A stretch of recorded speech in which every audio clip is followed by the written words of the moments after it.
Hey everybody, welcome back. We're here with the 2024 SEC slate. It is finally week one. We have a whole almost three straight days starting even on Thursday of SEC games coming in. You know, we're not SEC into the SEC schedule yet, but we still got some SEC teams that will all be playing. Let's go ahead and get into this week and get these predictions down. Starting Thursday, 7:30 game. You got Arkansas taking on Arkansas Pine Bluff. This is a Arkansas team to me that you got to keep your eye on. Is this the next SEC job to open up? What is this year going to look like for Sam Pittman? You know, if you have another very, very, very down year, is he out of there? Does he survive the whole season? And then at the same time, do you have your coach in the waiting now over there in that offensive coordinator seat? It'll be real interesting to see how that plays out, but this is starting out the year. I got Arkansas winning this one. Score wise, give me for Arkansas, you going up against an opponent like this. Arkansas should easily get into the 20s, hold Arkansas Pine Bluff to 10 points. You come out with the win, you start your season 1-0, kind of get off on the right foot. What do you guys think? Yeah, when I think about Arkansas, man, didn't Jerry Jones, isn't he an alum of Arkansas? I think so. Right? Don't know Why that one. why is Arkansas, why do they not have a pile of money, NIL money available to attract top talent? Now, Arkansas is a team that when NIL came around, they should be just like Oregon with Phil Knight, got Nike over there.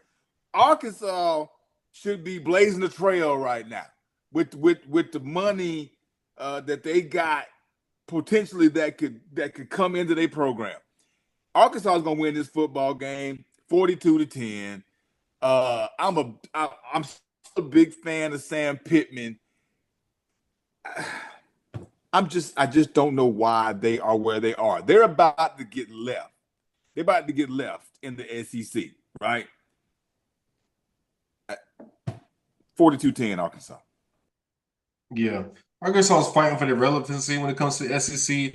They're fighting to be a team that's, not forgotten.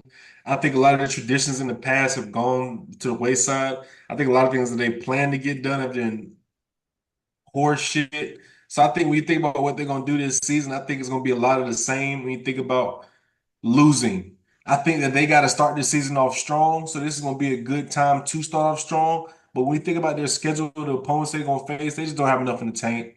It's going to be a new regime at quarterback that they're going to try out this year. Maybe the lifeline for their coach. We're going to see. I got Arkansas winning by 4 touchdowns.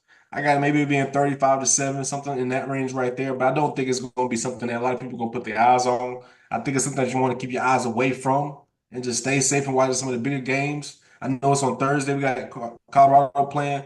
Focus on something that's better. Use your time wisely. Arkansas win this one. We're going to move on. All right, next game, same day, Thursday, 8 p.m. We got Missouri taking on Murray State. I got an easy win for Missouri. I think it'll be a high-scoring game. They'll go in here and put up 40-something points. This offense is going to look really good.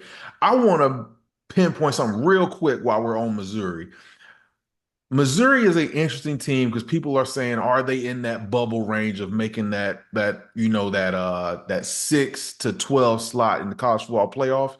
My thing with Missouri is you lost a lot of key pieces on defense. You lost your defensive coordinator who carried you last year to a lot of these to critical wins in the season, and he's gone over to LSU now.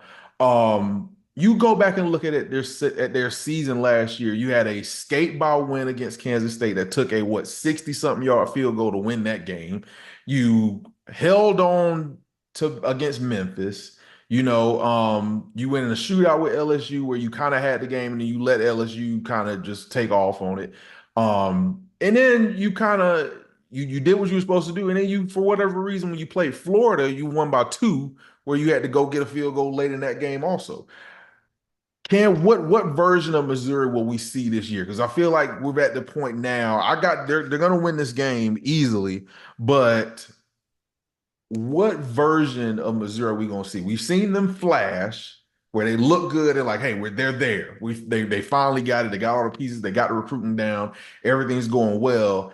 And in the next 2 years after that, they kind of fall back to the wayside, and then you see that kind of 4 to 5, 6 game lost column looking at you dead in the face again, and it looks like you hit this restart button. It's going to be real interesting to see what this defense looks like under this new defensive coordinator and with these new pieces out there. Offense will be fine though. They're going to come out here and score maybe 35 plus points, maybe every single game this season, but it's going to be real something to keep an eye on in my book. So ever since Missouri became a member of the Southeastern Conference, and I'm not going to spend too much time on this, but when I think about Missouri, they make me smile because they've never been great. But oftentimes they're better than you expected them to be. Mm-hmm. I think they played an SEC championship game in back-to-back years against Bama. Yeah. Got blasted, but they made it. Yep. And they even made it to the SEC championship game against Auburn. 1 year they got blasted, but they were there.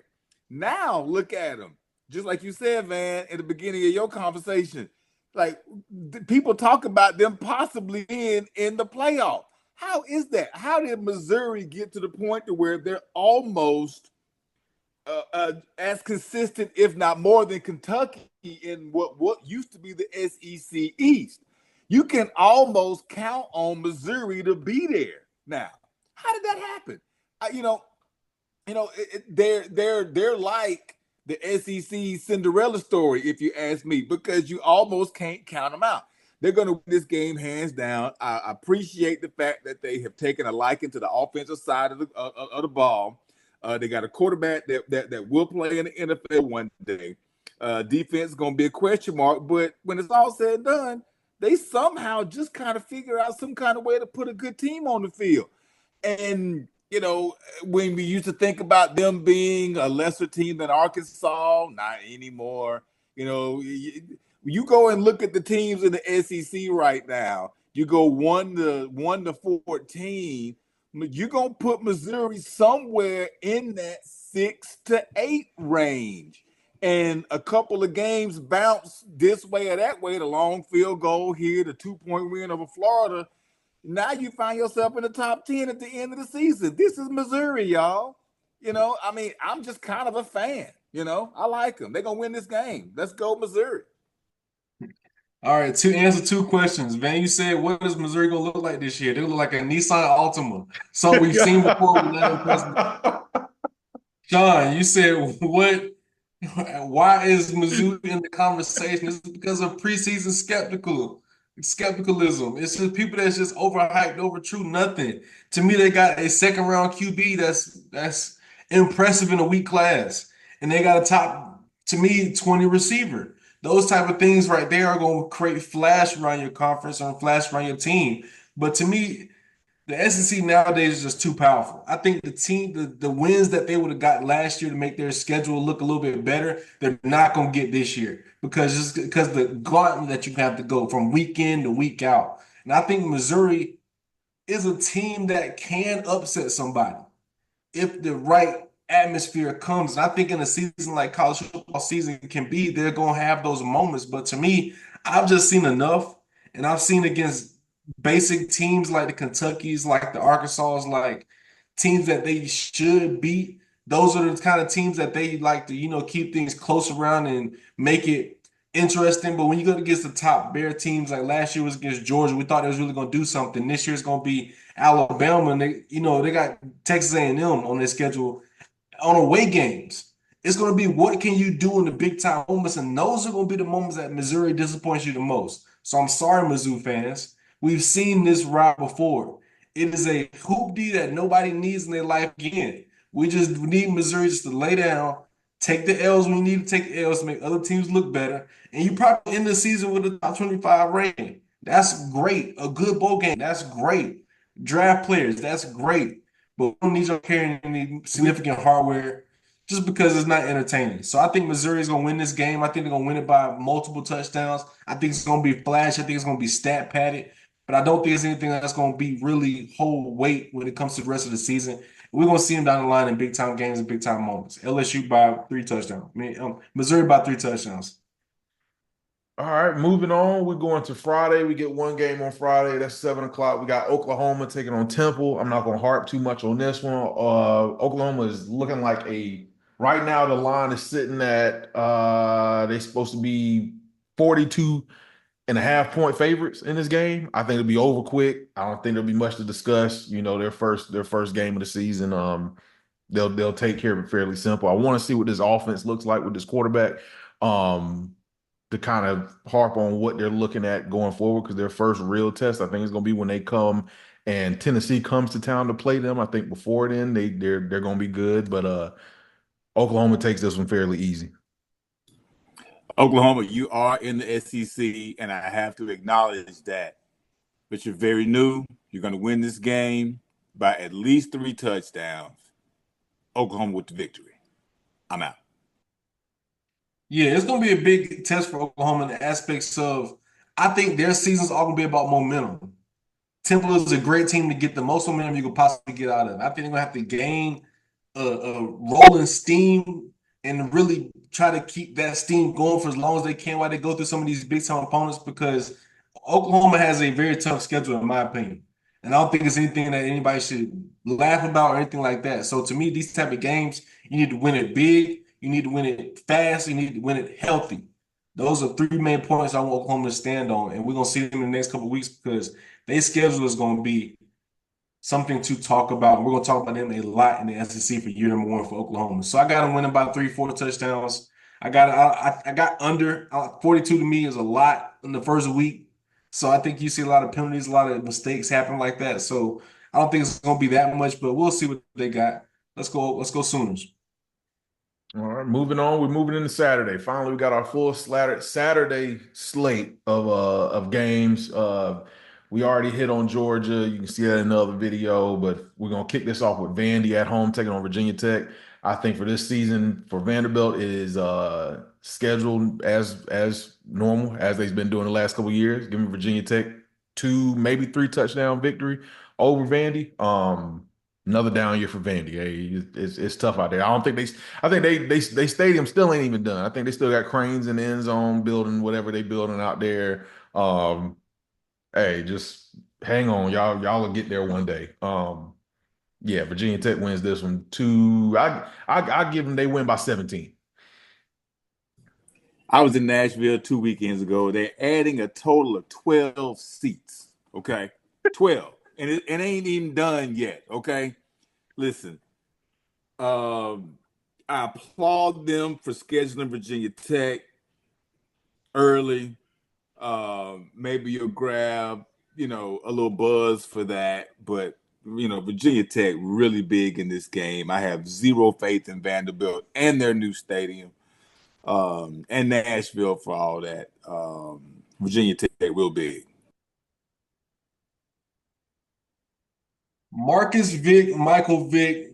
There's a lot of good players that came through Virginia Tech. I'm trying to think of anything else to talk about but Vandy. The only time we really talk about Vandy is because they're in the SEC. I mean, and they got nice colors when you think about their jerseys and stuff like that. That's a great talking point. The anchor's nice. For college football 25, they're a great rebuild dynasty. Hop on them, try them out. Vandy just disappoints me in all type of ways. So we're gonna move on so I can find something else to talk about and utilize my time better. Vandy losing by 2 to 3 touchdowns. Maybe they keep it close. Maybe they surprise us. Maybe they shock us. We'll see. Weeks to Yeah, come. yeah. Moving on. 12:45, we got Tennessee at home against Chattanooga. Tennessee is one of my little dark horse teams in the SEC this season. I think their schedule is a real interesting thing, but can they get back? You got your quarterback, your big arm quarterback out the way that couldn't hit. No, he just overthrows everybody when he chucks it down the field. But you got Nico in there. Nico is a guy that I like a lot. I like him at the quarterback position. I think he's got a very unique skill set. I think he's going to be a star in the SEC in the next couple of years. I think they get back to this high-scoring, fast-paced offense with you're really accurate down the field, much like what you saw when you had Hendon Hooker. I think it's going to get back to looking how it looked then. If you look at their schedule, you go your first like big test is going to be at Oklahoma, and even then you're going to start the season. What after that one you got? If you start 4-0 after Oklahoma, you got at Arkansas, at Florida, you're looking at a 6-0 team getting ready to play Alabama midway through the season. That's a sneaky team right there that can build, like we've been talking about for the last couple of teams, some momentum going into the chunk and meat of your season. Um they're gonna win this one a lot. I think they'll run the score up as they normally do against these lower teams. You look for the passing attack to finally be back at Tennessee, and I think they win this one. Win this one big. Give me 3, 4 touchdown win over Chattanooga.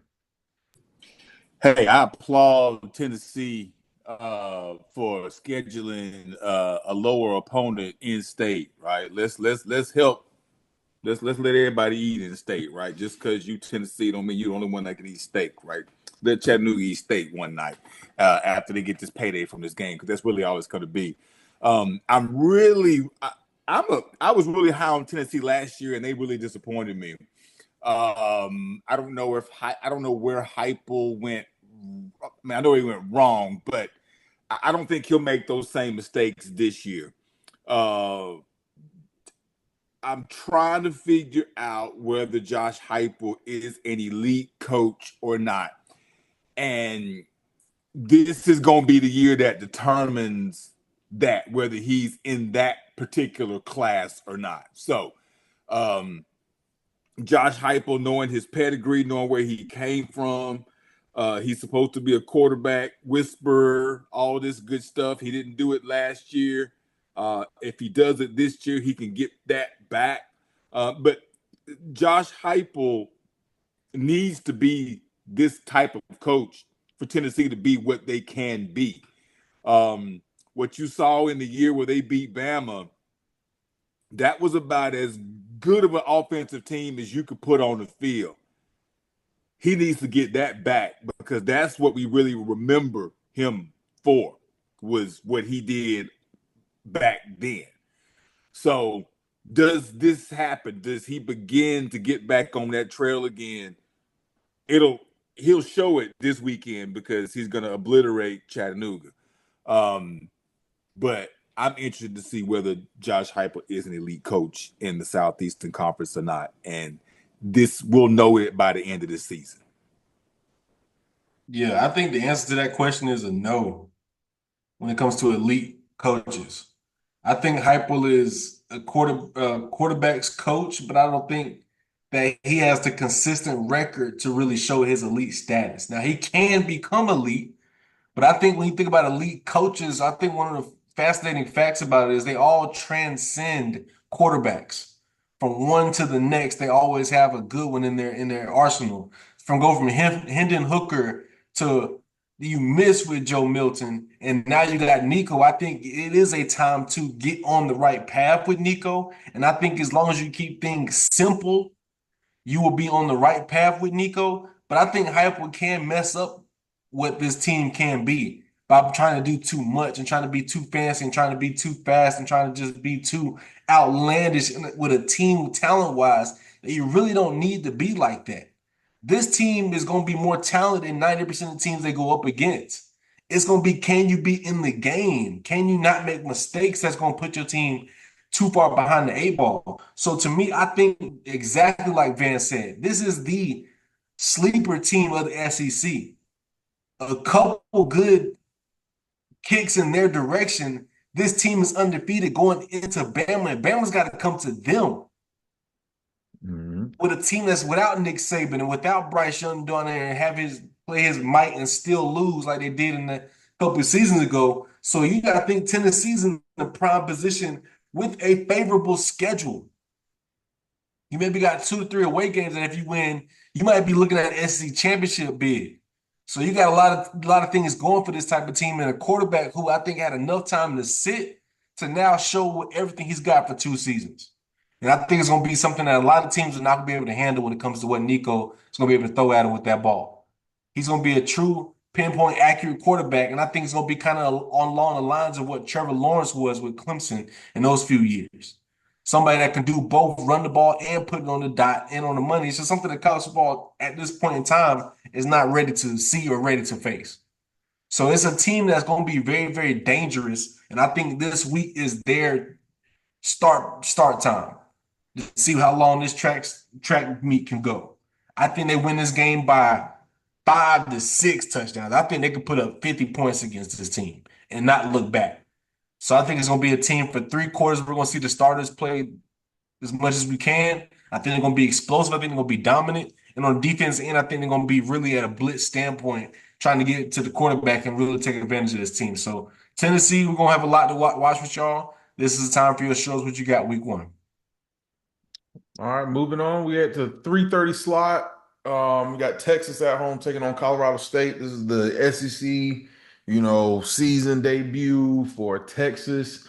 Another easy game. Texas is favored by 32 and a half points. I think they cover that easily. Texas is going to be up big by halftime, and I think at that point it's going to be open tryouts for their running back position. I think the whole second half is going to be like, let's find a running back for this team. You lost your 2 starters. You lose Baxter, who was your projected starter going into the year. With he's down for the year, and then your superstar backup, the freshman that was supposed to come in and play a lot this year, also is gone. So it's going to be trying to figure out what's your run game, because you got to have a run game going into the SEC slate. This is one of the teams that, even with that going on, I still have them being one of the teams in the SEC championship game. I think Texas is just that good. I think they are primed. They're ready to step in day one and compete in this conference. And that's all that's all I'm gonna say about that. It'll be an easy win for them. They're gonna go knock this out the park. They're gonna look like the Texas that picked up Frace from last year with Quentin Ewers.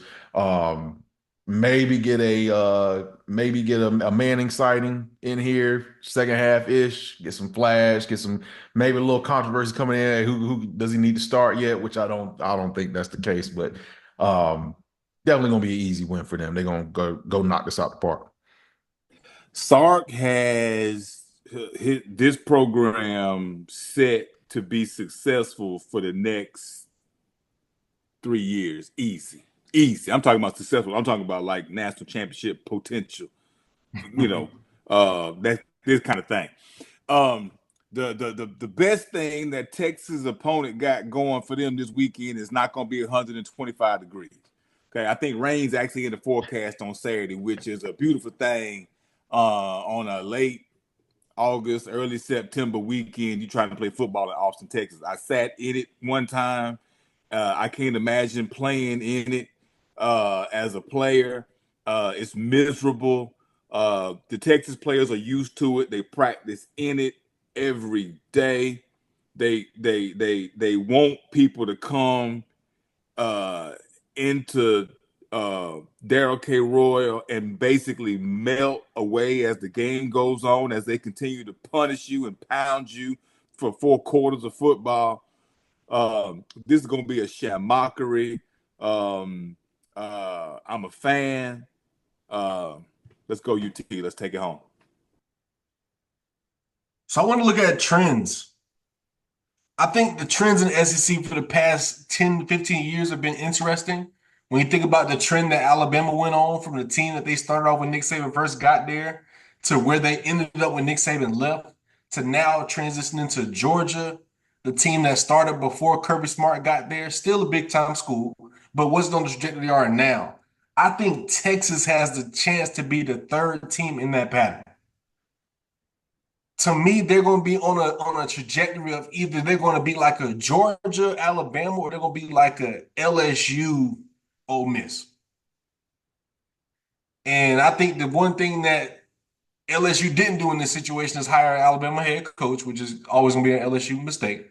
So to me, I think that when you think of what Texas can do, they're prime position. I got them easily in the top 3 of the SEC this year.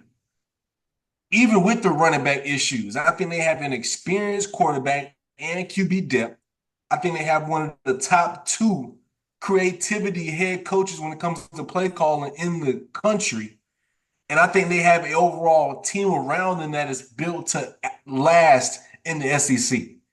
So to me, I think the only thing that can really mess with this team is, one, they can't handle the on the road SEC games. That's going to be something different for this team. And 2, they just get boggled down with injuries. Those are 2 things that you just really can't overcome. Traveling on the SEC is always going to be tough for anybody you think of, and the injuries are two things that you just cannot overcome. So if Texas can overcome those two things, I think they're primed for a top three finish when you think at the end of this season. I think maybe anything less than semifinals in the college football playoffs is a disappointment type season. So there's a lot of pressure. But I think when you think of the slate of teams they have on their schedule, they've got to take advantage of big time games. Not having Alabama, but having Georgia this year makes things a little bit shaky. But at the same time, you have a chance to make a name for yourself in the SEC. And I'm excited to see it. My best thing about SEC football this year is that Nick Saban is not in the mix. So I'm not 110% biased. I'm just 99% biased. So I got 1% left for a couple other teams in there to fight for that 1% and see where y'all gonna end at. Texas is a team I really want to see succeed. So I think that this year is going to be interesting all around for Texas. I think Quinn Ewers has the capability and the talent, even watching him back in the Elite 11, to really shake up this conference. And I just want to see it happen. I think that he can beat everybody but Bama, even though he already beat us. I think this season he can beat everybody but Bama. And I think that we can really roll things to the end of the year. I think a Texas Alabama SEC championship is something that we are prone to see, and I'm ready for it. I'm locked and loaded on all the weeks that Texas got a game on their schedule. I'm gonna be locked into them. So this week I got them winning big. I think this is just gonna be a big SEC debut and really show who they're about. And I don't think they're gonna take it lightly. I know Sharks got them boys down there fired up in Austin. So I think when it comes to 3:30, everything's gonna be blowing, especially those touchdown horns.